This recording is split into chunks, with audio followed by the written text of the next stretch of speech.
আমন্ত্রণ জানাচ্ছি কালবেলা লিড নিউজে। সঙ্গে আছি আমি সুমনা মোস্তফা। আমাদের আজকের লিড নিউজের শিরোনাম অচলের বোঝা বইছে রেল। প্রতিবেদন করেছেন সজীব ঘোষ। ব্রিটিশ শাসনামলে 1862 সালের 15 নভেম্বর দর্শনা জগতী অংশে 53.11 কিলোমিটার রেলপথ স্থাপনের মধ্য দিয়ে দেশে শুরু হয় ট্রেন চলাচল। এরপর সময় গড়িয়েছে বহু। যাত্রা শুরুর 150 বছরেরও বেশি সময় পর এসে বর্তমানে দেশের 64টির মধ্যে 43টি জেলায় রয়েছে রেল সংযোগ।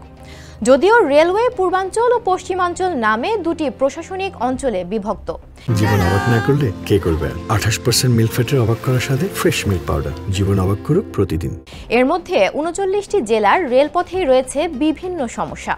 রেলের মান নষ্ট হওয়া, লাইনে পর্যাপ্ত পাথর না থাকা, মাটি সরে যাওয়া সহ বিভিন্ন কারণে বেহাল দশার সৃষ্টি হয়েছে। সব মিলিয়ে দেশের প্রায় অর্ধেক রেল লাইনই ঝুঁকিতে রয়েছে।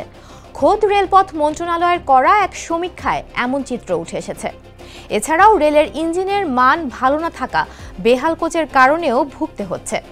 এ মুহূর্তে রেলে চলমান বেশিরভাগ ইঞ্জিন, বগি ও রেল লাইনের মেয়াদ নেই। এসব মেয়াদোত্তীর্ণ অচলের বোঝা বয়ে চলেছে রেল। যাত্রাপথে ইঞ্জিন বিকল হওয়ার বিকল্প ইঞ্জিন এনে ট্রেনে সংযুক্ত না করা পর্যন্ত ট্রেন থেমে থাকছে। মাঝপথে ট্রেনের ইঞ্জিন বিকলের ঘটনা এখন নিত্যনৈমিত্তিক বিষয় হয়ে দাঁড়িয়েছে। কখনো কখনো বিকল্প ইঞ্জিন না পেলে বিকল ইঞ্জিনই সারিয়ে আবার যাত্রা করতে হচ্ছে। এতে কখনো 1 ঘন্টা, আবার কখনো 2-3 ঘন্টা বিলম্ব হচ্ছে গন্তব্যে পৌঁছাতে। এতে একদিকে যাত্রীরা ভোগান্তিতে পড়ছেন, অন্যদিকে ট্রেনের সময়সূচি ওলটপালট হয়ে যাচ্ছে, যার নেতিবাচক প্রভাব ফেলছে রেলওয়ের যাত্রী সেবায়। ঘন ঘন ইঞ্জিন বিকল, ট্রেন বাতিল, সময় মতো না চলা এবং যাত্রী সেবার নিম্নমান, এসব মিলিয়ে দেশের রেল খাত যেন এখন অনিয়ম অব্যবস্থাপনার প্রতিচ্ছবি। সম্প্রতি বেশ কয়েকটি রেলপথ দুর্ঘটনার কারণ বিশ্লেষণ করে দেখা গেছে, রেল ট্র্যাকের মান ভালো না থাকায় লাইনচ্যুতের ঘটনা বাড়ছে ইঞ্জিন বিকলের সংখ্যাও। সেই সঙ্গে দুর্ঘটনার জন্য অনেক সময় সাংকেতিক জটিলতা এবং মানুষের ভুলও দায়ী। রেলের মান ও লাইনের অবস্থা যাচাই করতে রেলওয়ের পক্ষ থেকে করা এক সমীক্ষায় দেখা গেছে, সারা দেশে প্রায় 2000 কিলোমিটার রেল লাইন ও রেলপথের অবস্থা খারাপ। জানতে চাইলে রেলপথ মন্ত্রণালয়ের উপদেষ্টা মোহাম্মদ ফাউজুল কবির খান কালবেলাকে বলেন, রেলের অবস্থা খুবই খারাপ, এটা সত্য। অনেক অপ্রয়োজনীয় প্রকল্প চালু থাকলেও প্রয়োজনীয় কাজগুলো করা হয়নি। আমরা এখন পরিকল্পিতভাবে উদ্যোগ নিচ্ছি, ধীরে ধীরে সমস্যাগুলোর সমাধান হবে। বাংলাদেশ রেলওয়ের পরিসংখ্যান দপ্তরের তথ্য বলছে, সারা দেশে এখন রেলপথ আছে 3093 কিলোমিটার, আর রেল লাইন আছে 4438 কিলোমিটার। দেশের রেলওয়ে ব্যবস্থা 2 অঞ্চলে বিভক্ত। এর মধ্যে পূর্বাঞ্চলের 16 জেলায় সমস্যা বেশি। এই অংশে 150 কিলোমিটার রেল লাইন পুরোপুরি নতুন করে করতে হবে। 400 কিলোমিটার পথে লোহার পাত পরিবর্তন করতে হবে। প্রায় 200 কিলোমিটার পথে পরিবর্তন করতে হবে স্লিপার সহ অন্যান্য সরঞ্জাম। পূর্বাঞ্চলের রেলপথে 5 লাখ কিউবিক মিটার পাথরের ঘাটতি রয়েছে। রেলপথের এমন বেহাল দশায় ট্রেনের ইঞ্জিন সহ বগি লাইনচ্যুত যেন নিয়মিত ঘটনা হয়ে দাঁড়িয়েছে। এরই ধারাবাহিকতায় সর্বশেষ গতকাল সোমবারেও পাবনায় লাইনচ্যুত হয় যাত্রীবাহী ট্রেনের ইঞ্জিন সহ 2টি বগি। এদিন ভাঙ্গুড়া স্টেশনে পঞ্চগড় এক্সপ্রেস লাইনচ্যুত হলে ঢাকার সঙ্গে উত্তরাঞ্চলের রেল যোগাযোগ বেশ কয়েক ঘন্টা বন্ধ থাকে। ভোর 5টার দিকে ঢাকা থেকে ছেড়ে আসা পঞ্চগড় এক্সপ্রেস ট্রেনটি ভাঙ্গুড়া স্টেশনে পৌঁছালে দুর্ঘটনার কবলে পড়ে। এতে দুর্ঘটনাস্থলের আগে ও পরের 2 পাশের স্টেশনগুলোতে আটকে পড়া বেশ কয়েকটি ট্রেনের শত শত যাত্রী দুর্ভোগে পড়েন। খবর পেয়ে ঈশ্বরদী থেকে উদ্ধারকারী রিলিফ ট্রেন সকাল 7:30টার দিকে ঘটনাস্থলে পৌঁছে উদ্ধার কাজ শুরু করে। জানা গেছে, পঞ্চগড় এক্সপ্রেস ট্রেনটি ভাঙ্গুড়া স্টেশনের সিগন্যাল অনুযায়ী অপর দিক থেকে আসা ঢাকাগামী একটি ট্রেনকে সাইড দিতে ভোরে ভাঙ্গুড়া স্টেশনের লুপ লাইনে দাঁড়ায়। ঢাকাগামী ট্রেনটি চলে যাওয়ার পর সিগন্যাল অনুযায়ী পঞ্চগড় এক্সপ্রেস ট্রেনটি গন্তব্যের দিকে রওনা হয়। কিন্তু লুপ লাইন থেকে মেগা লাইনে উঠতে গিয়ে ইঞ্জিন সহ ট্রেনের 2টি বগি লাইনচ্যুত হয়। অবশ্যই দুর্ঘটনার জন্য ট্রেনের চালককে দায়ী করেন ভাঙ্গুড়া স্টেশন মাস্টার মোহাম্মদ আরিফুল ইসলাম। তিনি কালবেলাকে বলেন, পঞ্চগড় এক্সপ্রেসের ড্রাইভার সিগন্যাল অমান্য করে ট্রেনটিকে দ্রুত গতিতে নিয়ে যাওয়ার চেষ্টা করলে লুপ লাইন থেকে প্রধান লাইনে উঠতেই এ দুর্ঘটনা ঘটে। রেলওয়ের পাকশি বিভাগীয় পরিবহন কর্মকর্তা মোহাম্মদ হাসিনা খাতুন জানান, ঘণ্টাখানেকের বেশি সময় উদ্ধার কাজ চলার পর ঢাকার সঙ্গে উত্তরাঞ্চলের ট্রেন চলাচল স্বাভাবিক হয়। রেলের নথি বিশ্লেষণ করে দেখা গেছে, পূর্বাঞ্চলের অন্তর্ভুক্ত চট্টগ্রাম, ফেনী, কুমিল্লা, চাঁদপুর, নোয়াখালী, ব্রাহ্মণবাড়িয়া, কিশোরগঞ্জ, নরসিংদী, গাজীপুর, সিলেট, মৌলভীবাজার, সুনামগঞ্জ, হবিগঞ্জ, ময়মনসিংহ, জামালপুর ও ঢাকায় রেলপথে এসব সমস্যা রয়েছে। এছাড়া চট্টগ্রাম সিটি কর্পোরেশন, সীতাকুণ্ড, মিরসরাই, ছাগলনাইয়া, ফেনী 14 গ্রাম, কুমিল্লা সদর, লাকসাম, চাঁদপুর সদর, ব্রাহ্মণপাড়া, বুড়িচং কসবা, আখাউড়া আশুগঞ্জ, ভৈরব বাজার, নরসিংদী, টঙ্গী, ঢাকা সিটি কর্পোরেশন কুলাউড়া, সিলেট সদর, ছাতক গফরগাঁও, ময়মনসিংহ সিটি কর্পোরেশন, জামালপুর সদর ও গৌরীপুর এলাকায় জটিলতা বেশি। অন্যদিকে রেলের পশ্চিমাঞ্চলে রাজশাহী, ঢাকা, রংপুর ও খুলনা বিভাগের 23 জেলায় সমস্যা বেশি। সিরাজগঞ্জ, পাবনা, রাজশাহী, নাটোর, চাঁপাইনবাবগঞ্জ, নওগাঁ, বগুড়া, জয়পুরহাট, দিনাজপুর, নীলফামারী, রংপুর, লালমনিরহাট, গাইবান্ধা, ঠাকুরগাঁও, পঞ্চগড়, গাজীপুর, টাঙ্গাইল, রাজবাড়ী, খুলনা, যশোর, ঝিনাইদহ, চুয়াডাঙ্গা ও কুষ্টিয়ার সংস্কার কাজ করতে হবে। এ পুরো অংশে প্রায় 1200 কিলোমিটার রেল লাইনের অবস্থা ভালো নয়। ইঞ্জিন ও বগি সংকটের মধ্যে যেগুলো দিয়ে কোনো রকমে কাজ চলছে, সেগুলো মেরামত ব্যবস্থাও তেমন ভালো নয়।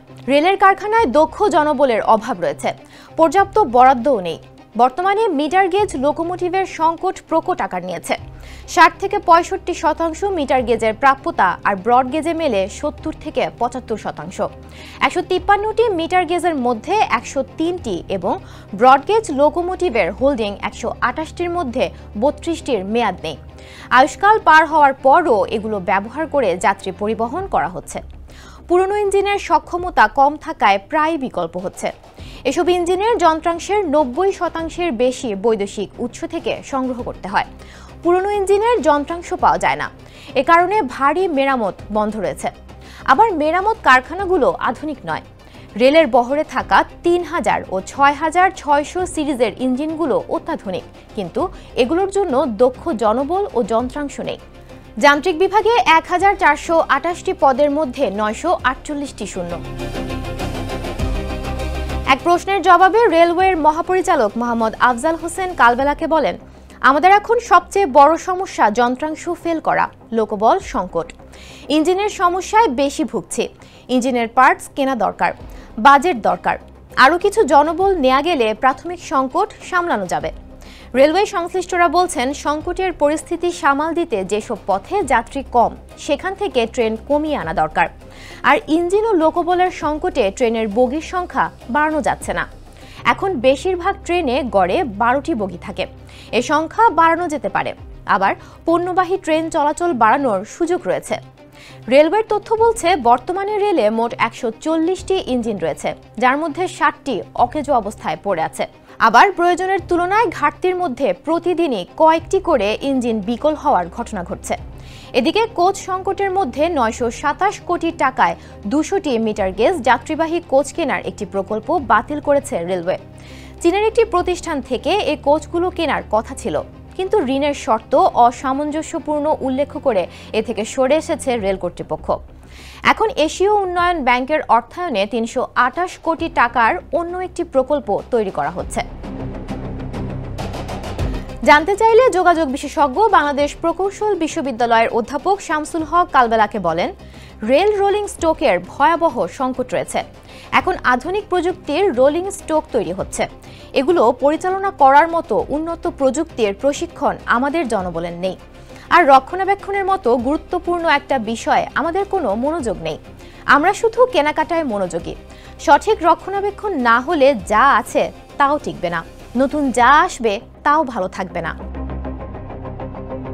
ট্রেন দুর্ঘটনার 85%ই লাইনচ্যুতিতে। দেশে যাত্রাপথের নিরাপদ মাধ্যম হিসেবে পরিচিত রেলপথেও বাড়ছে দুর্ঘটনা। একই সঙ্গে বাড়ছে চলন্ত ট্রেনের বগি বা ইঞ্জিন সহ বগি লাইনচ্যুতের ঘটনা। সর্বশেষ গতকাল পাবনার ভাঙ্গুড়া সহ চলতি মাসে দেশের বেশ কয়েকটি রেলপথে ট্রেন লাইনচ্যুতির ঘটনা ঘটে, যার মধ্যে অন্তত 5টি ঘটনায় রাজধানী ঢাকার সঙ্গে ট্রেন চলাচল বন্ধ হয়ে পড়ে। ট্রেন দুর্ঘটনার পেছনে সবচেয়ে বড় কারণ হিসেবে লাইনচ্যুতির ঘটনা সামনে আসছে। বাংলাদেশ রেলওয়ের সর্বশেষ প্রকাশিত প্রতিবেদনের তথ্য বিশ্লেষণ করে দেখা গেছে মোট ট্রেন দুর্ঘটনার 85%ই লাইনচ্যুতির কারণে হচ্ছে। সর্বশেষ 2021-22 অর্থবছরের দুর্ঘটনার তথ্য আছে পরিসংখ্যান দপ্তরে। ওই পরিসংখ্যান বিশ্লেষণ করে দেখা যায় মোট 79টি দুর্ঘটনার মধ্যে 67টি ঘটে ট্রেন লাইনচ্যুত হয়ে। অঙ্কের হিসাবে এটা 84.81%। এরপর থেকে গত 3 বছরে রেল থেকে আর কোনো চূড়ান্ত পরিসংখ্যান তৈরি করা হয়নি। ওই অর্থবছরের দুর্ঘটনার ধরন বিশ্লেষণ করে দেখা গেছে ট্রেন চলার সময় বাধাপ্রাপ্ত হওয়ায় 12 বার দুর্ঘটনা ঘটেছে। এর মধ্যে যান্ত্রিক ত্রুটির কারণে 5.06% দুর্ঘটনা ঘটে, আর 39.24% দুর্ঘটনা মানুষের ভুলের জন্য হয়েছে।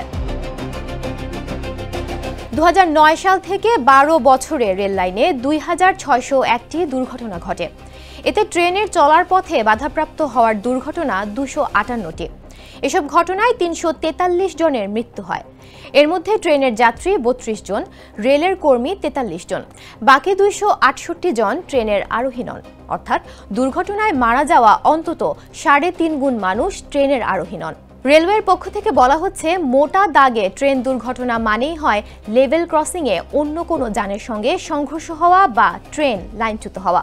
লেভেল ক্রসিংয়ে দুর্ঘটনার ক্ষেত্রে আসলেই রেলের বড় কিছু করার নেই, কিন্তু লাইনচ্যুতি কমাতে রেলের মান ঠিক রাখা, রক্ষণাবেক্ষণ ও সাংকেতিক ব্যবস্থার ওপর আরও জোর দিতে হবে। দুর্ঘটনা নিয়ে কাজ করা সংগঠন রোড সেফটি ফাউন্ডেশনের গত জানুয়ারিতে প্রকাশিত প্রতিবেদনের তথ্য বলছে, 2024 সালে সারা দেশে মোট 347টি রেলপথ দুর্ঘটনা সংঘটিত হয়েছে। এসব দুর্ঘটনায় 324 জনের মৃত্যু হয়। এছাড়া আহত হয়েছেন অন্তত আরও 277 জন। সংগঠনটির নির্বাহী পরিচালক সাইদুর রহমান কালবেলাকে বলেন, আমরা শুধু সংবাদ মাধ্যমে প্রচারিত খবরের তথ্যের ভিত্তিতে দুর্ঘটনার প্রতিবেদন তৈরি করি। বাস্তবে দুর্ঘটনা আরও বেশি হয়। ছোট দুর্ঘটনাগুলো খবরে আসে না। আর দুর্ঘটনার জন্য সবচেয়ে বড় কারণ হচ্ছে রেলপথের অবকাঠামো ঠিক না থাকা। বাংলাদেশ প্রকৌশল বিশ্ববিদ্যালয়ের দুর্ঘটনা গবেষণা ইনস্টিটিউটের পরিচালক অধ্যাপক শামসুল হক কালবেলাকে বলেন, উন্নয়ন বলতে আমরা শুধু অবকাঠামো নির্মাণকেই বুঝি, তাই দুর্ঘটনার মাত্রা বাড়ছে। অথচ উন্নয়নের মূল মন্ত্র হচ্ছে পরিচালন ও রক্ষণাবেক্ষণে জোর দেওয়া, সেটি হচ্ছে না।